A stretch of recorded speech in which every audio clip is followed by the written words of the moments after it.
A mobilidade urbana é um conceito bastante discutido nas políticas públicas que envolvem o planejamento das cidades. Basicamente, é a forma como a população se locomove pelos espaços geográficos urbanos e pode, inclusive, interferir diretamente no bem-estar social dessa população. A gente vai entender como esse conceito evoluiu ao longo do tempo, desde o surgimento da roda até as mais modernas leis de trânsito. Movimentar-se de um lugar para outro. O que hoje é uma ação simples, nem sempre foi assim. Lá nos primórdios, sair do lugar só mesmo com as próprias pernas, caminhando. E aí a invenção da roda foi uma das grandes evoluções da humanidade. Possibilitou transportar grandes cargas, além, claro, do próprio homem. Primeiro, de madeira. Ela pode ter surgido de troncos que eram rolados como forma de deslocar objetos pesados. Os mecanismos foram aperfeiçoados, até que chegaram aos aros, mais resistentes. E assim surgiram os mais variados meios de transporte. As charretes, que incluíram a tração animal no transporte, as bicicletas, o carro, o caminhão e, com todos esses veículos, o trânsito. O primeiro automóvel foi inventado pelo francês Nicolas Quiguinot, em 1771. Ele se deslocava a uma velocidade de 4 km por hora. Na Inglaterra, em 1836, foi criada a primeira regra de trânsito, chamada Lei Bandeira Vermelha. Ela estabelecia velocidade máxima de 10 km por hora e obrigava que um homem corresse à frente do veículo com uma bandeira vermelha ou uma lanterna para alertar os pedestres. Além das leis, também foram criados meios para sinalizar e disciplinar o uso das vias. Foi também na Inglaterra que surgiu o primeiro dispositivo para controle de tráfego com luzes coloridas, para ser visto à noite. Ele funcionava a gás e era um protótipo do semáforo que conhecemos hoje. Já o sinal de 3 cores que temos atualmente foi inventado e instalado pelo policial William Potts em 1920 em Detroit, nos Estados Unidos. Com o crescimento das cidades, a engenharia passou a atuar na construção não só de estradas, mas de arranjos que permitissem tráfego fluido, como os viadutos. Observação, códigos, cálculos, mecanismos. É a ciência e a tecnologia trabalhando pela mobilidade. A tecnologia permite o aperfeiçoamento de muitas coisas, inclusive das leis de trânsito e mobilidade urbana. Por meio da tecnologia, a nossa vida pode ser facilitada, automatizando os processos e até mesmo deixando as máquinas e os softwares trabalhando a nosso favor. As tecnologias, elas têm favorecido a mobilidade urbana e têm possibilitado também um trânsito, digamos assim, mais amigável. Os símbolos e códigos sempre estiveram presentes no trânsito para possibilitar a harmonia na comunicação e convivência entre os motoristas, ciclistas e pedestres. Assim foram criadas, por exemplo, as sinalizações de trânsito, as faixas de pedestres, os semáforos e as ciclovias. E com os avanços das tecnologias é possível aperfeiçoar esses sistemas já em funcionamento.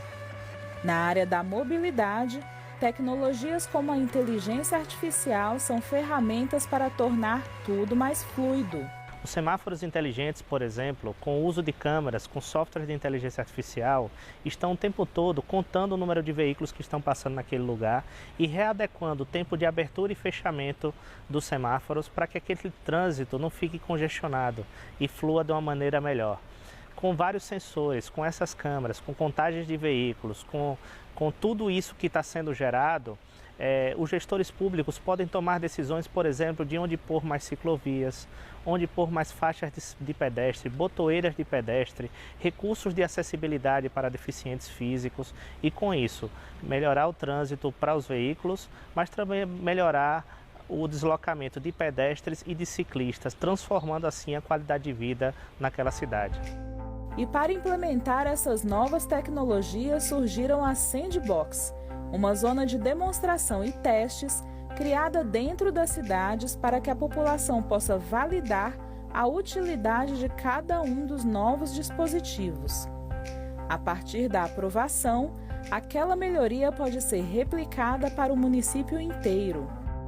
Um exemplo de sandbox é a Vila A Inteligente, que já está em operação em Foz do Iguaçu, no Paraná. Hoje na Vila A nós temos sendo testados tecnologias na área de semáforos inteligentes, câmeras de reconhecimento de placas de veículos, câmeras de vídeo monitoramento, e luminárias inteligentes com câmeras e conectividade integrados, Wi-Fi público, pontos de ônibus inteligentes, tudo isso controlado por uma central de comando e controle, onde a gente tem softwares de inteligência artificial, de controle semafórico, softwares de reconhecimento de placa de veículo, softwares de reconhecimento facial e softwares de vídeo monitoramento, além de outros softwares de inteligência que pode auxiliar na gestão municipal.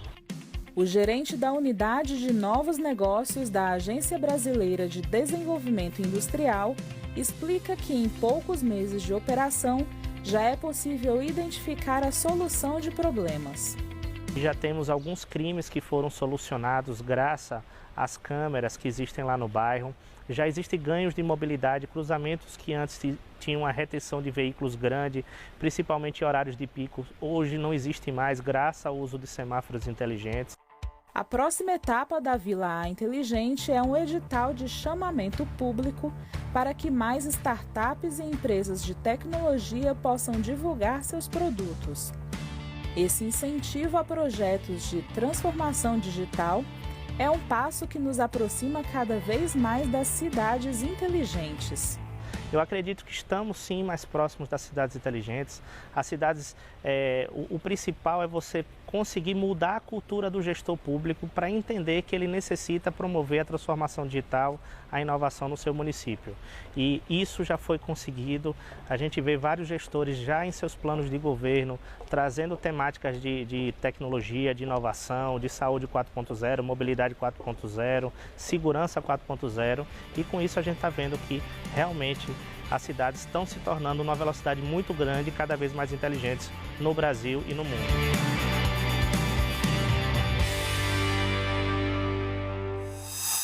Bom, e toda essa evolução tecnológica existe graças a quê? Graças à ciência, né? É por meio dela que a gente pode avançar cada vez mais e melhorar também as condições da nossa existência. E quando a gente fala em melhorar as condições do trânsito nas cidades, a gente não está falando apenas em aplicar essas tecnologias. A gente está falando também em educação e conscientização. Estamos falando da importância de um trânsito seguro, de um trânsito eficiente e, principalmente, que respeite a vida. Placas, cores, símbolos, códigos e leis. Somando tudo isso, temos as normas criadas para garantir a fluidez do trânsito. Mas uma equação que envolve motoristas, passageiros, pedestres e, claro, o transporte, seja ele um automóvel ou uma bicicleta, não tem resolução tão simples assim. Soma daqui, subtrai dali, o resultado esperado é mesmo de um trânsito mais seguro. Especialmente no Brasil, que segundo a Organização Mundial da Saúde, está entre os países que mais registram vítimas. De acordo com o último levantamento divulgado pelo DataSUS, Departamento de Informática do Sistema Único de Saúde, o país tem uma média de 30 mil mortes por ano. Apesar de uma redução de 7% nos anos de 2015 a 2019, ainda é considerado um problema de saúde pública. E é aí que entram a ciência e os especialistas que se dedicam à análise de dados e pensam em soluções.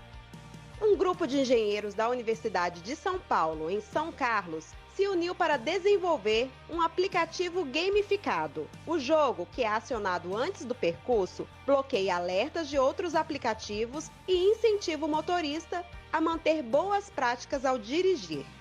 E iniciativas como o Arquimedes, que foi criado em 2018, têm desdobramentos hoje. O Centro de Pesquisa Aplicada de Inteligência Artificial para Cidades Inteligentes, iniciativa aprovada pelo MCTI e que tem a mobilidade entre as prioridades no projeto desenvolvido na USP. A mobilidade precisa ser segura, a gente tem que reduzir o número de acidentes e isso pode ser obtido através da troca de informações entre veículos.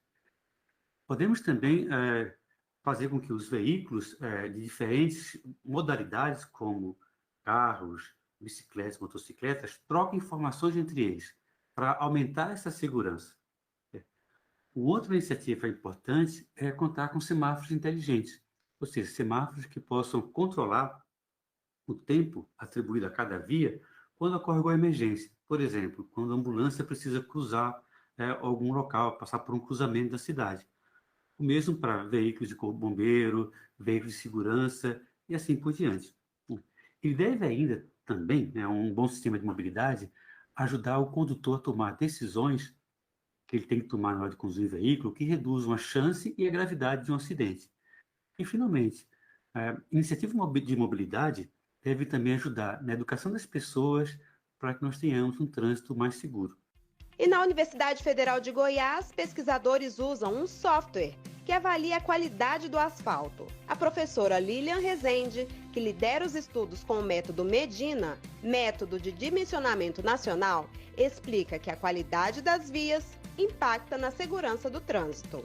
Este método só existe hoje no Brasil por meio de um esforço colaborativo realizado por várias instituições brasileiras durante 10 anos de pesquisa científica e tecnológica, e que a partir dessas pesquisas para as condições do Brasil, especiais em termos de materiais, clima e tráfego, chegou-se nessa proposta desse software, que é o que tem de mais moderno no mundo em termos de tecnologia e de utilização de conceitos avançados para poder dimensionar essa estrutura e nós chegarmos realmente num pavimento, numa rodovia, numa rua de uma cidade que vão durar o tempo previsto no projeto com qualidade e, consequentemente, vão conseguir trazer essa segurança e esse conforto para o usuário. Um dos problemas, por exemplo, que a gente mais sofre são as trincas, porque essa camada superior ela é composta por mistura de agregados, que são as britas em diferentes tamanhos, e o ligante asfáltico, colocados aqui sobre várias camadas de material de solo, material compactado. Então, quando tem algum problema no projeto, essas camadas não foram dimensionadas na quantidade ou nas espessuras adequadas, considerando os melhores materiais para serem utilizados para suportar esse tráfego e essa ação climática de temperatura, variação de temperatura e da influência da água, o que vai acontecer? Essas camadas vão começar a se deteriorar e aí surgem as patologias na superfície. Quais são as patologias mais comuns de nós encontrarmos? São as trincas, Então, quando o pavimento, a parte superior, a camada de rolamento, começa a trincar, ela pode entrar em total ruína. E aí são quando aparecem os buracos, que eles são contra a segurança do usuário da via. Mas além dos buracos, nós podemos também ter os afundamentos nessa superfície, que é quando esse material deforma mais do que deveria. Então vejam que um bom projeto tem tudo a ver com a qualidade e segurança de uma via. É a tecnologia a favor da mobilidade plena, ou de ruas pela vida, como proposto na Semana Global de Segurança do Trânsito da ONU, realizada em maio de 2021. E no próximo bloco a gente vai saber como ser um agente de trânsito responsável e também o que o futuro da mobilidade nos reserva. Não sai daí, tá? A Ciência Tudo já tá de volta.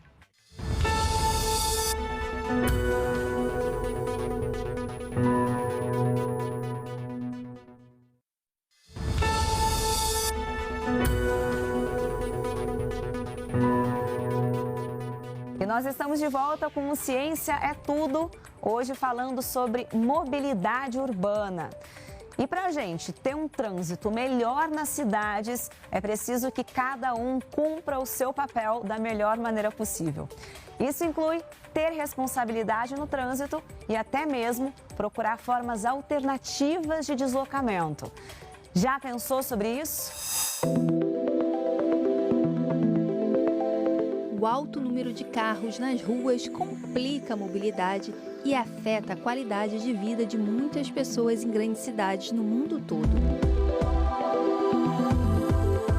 No Brasil, Especialistas apontam como solução para essa questão o planejamento eficiente, assim como priorizar uma visão sistêmica das necessidades da grande maioria da população.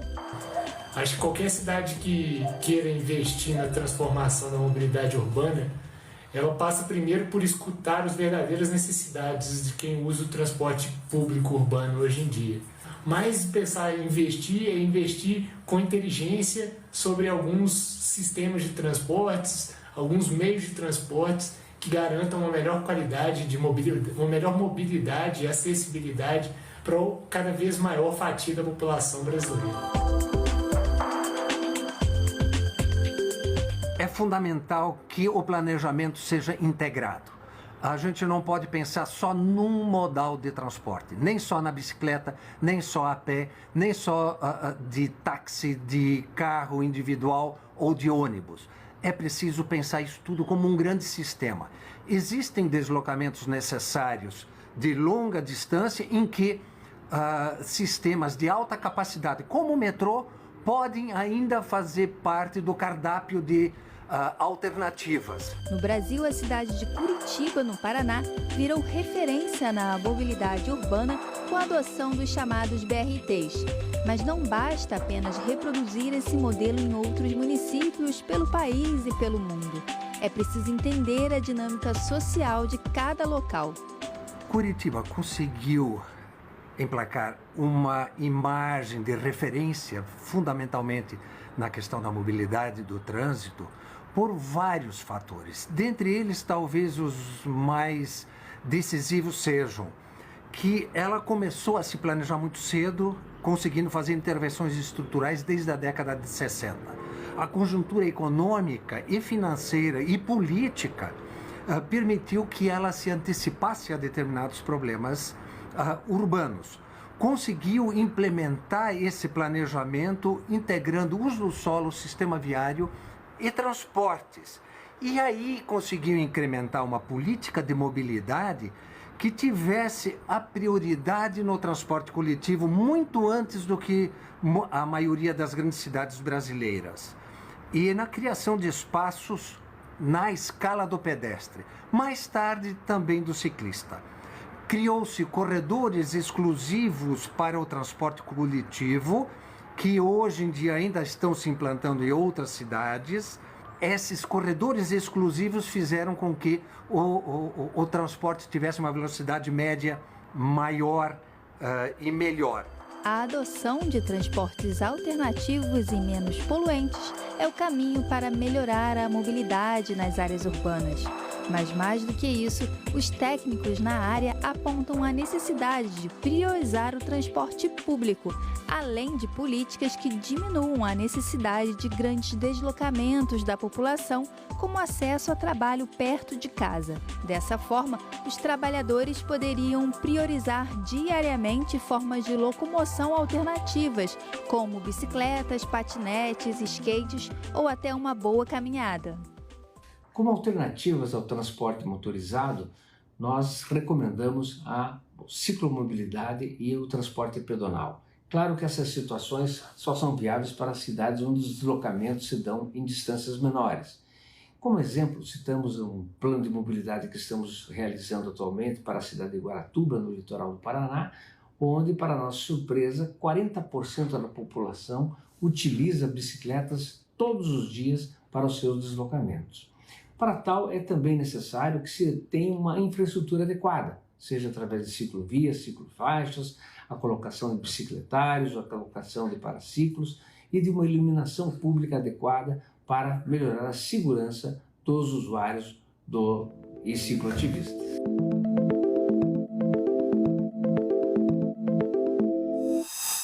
Vem cá, você já parou para pensar como é que vai ser o trânsito do futuro?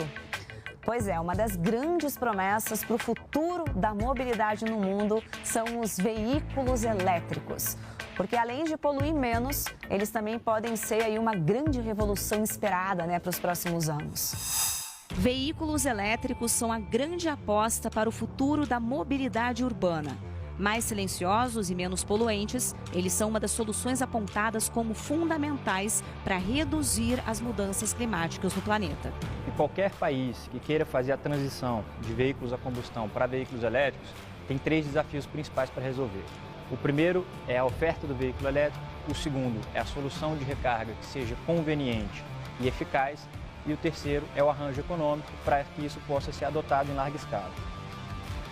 A gente acredita sim que o modelo de mobilidade como serviço pode e vai ser expandido para outros segmentos também, para carro, eventualmente para bicicleta, caminhão, trator, sabe? Que todos os segmentos vão ser eletrificados e em arranjos que tenham esse desafio em mente, de como viabilizar essa adoção sem que seja muito caro, né? Sem que o preço seja impeditivo, sem que a solução de recarga seja impeditiva, dado que ainda não tem uma infraestrutura aqui no país. A energia solar fotovoltaica já é a fonte de energia que mais cresce no mundo desde 2016. É uma grande revolução a nível mundial.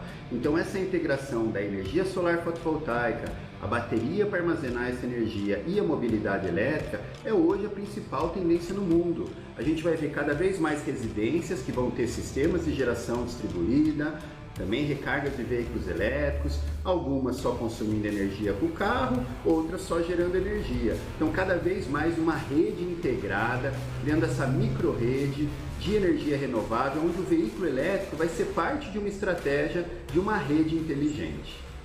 A grande vantagem do veículo elétrico, seja moto, carro, caminhão, é que ele ajuda a combater as mudanças climáticas. Então se você consegue colocar o veículo em um sistema de recarga que também seja baseado em energias limpas e renováveis, você está ajudando muito no trabalho de sustentabilidade para o segmento de veículos. Nós não temos nenhuma dúvida de que os veículos elétricos vão substituir os veículos a combustão. Além deles serem mais silenciosos, confortáveis e ter uma questão tecnológica que é inerente, eles, em um arranjo de sustentabilidade coordenado com a geração de energia limpa e sustentável, eles conseguem ajudar muito na luta às mudanças climáticas. A mobilidade urbana eficiente e segura é um dos grandes desafios dos centros urbanos do mundo todo. E os veículos elétricos podem transformar esse sistema, adicionando meios de transporte com mais tecnologia, conectividade e sustentabilidade. E a mobilidade elétrica, ela não é só para nós, pessoas físicas, usando carro elétrico. A mobilidade elétrica hoje ela é muito utilizada não só no transporte público, quanto também nos caminhões de lixo. Hoje no Brasil já tem mais de 50 caminhões coletores de lixo operando. Rio de Janeiro tem a maior frota do Brasil, com quase 10%. Salto, por exemplo, no interior de São Paulo, tem 100% da sua frota elétrica e também cada vez mais frotas públicas. A Guarda Municipal de São José dos Campos, por exemplo, tem 100% da sua frota elétrica há mais de 3 anos, acaba de renovar esses veículos para mais 2 anos, então serão 5 anos de veículos elétricos, num projeto muito consistente. A Polícia Militar de São Paulo começou agora, no mês passado, testes avançados com 3 veículos elétricos, com o objetivo de eletrificar a frota. Para a polícia, obviamente, traz ganhos muito grandes, né? A gente está falando de um veículo com performance maior, que reduz o ruído, reduz a poluição, então é uma tendência a nível mundial que também chega no Brasil. Não basta você ter o acesso à infraestrutura a veículos elétricos somente nos grandes centros, nas principais capitais, isso tem que chegar para todo mundo. Então, o Brasil tem várias iniciativas nesse sentido, a gente está fazendo em vários estados, em várias cidades, isso tem que continuar andando, é complicado, dá muito trabalho, mas eu tenho certeza que a gente chega lá.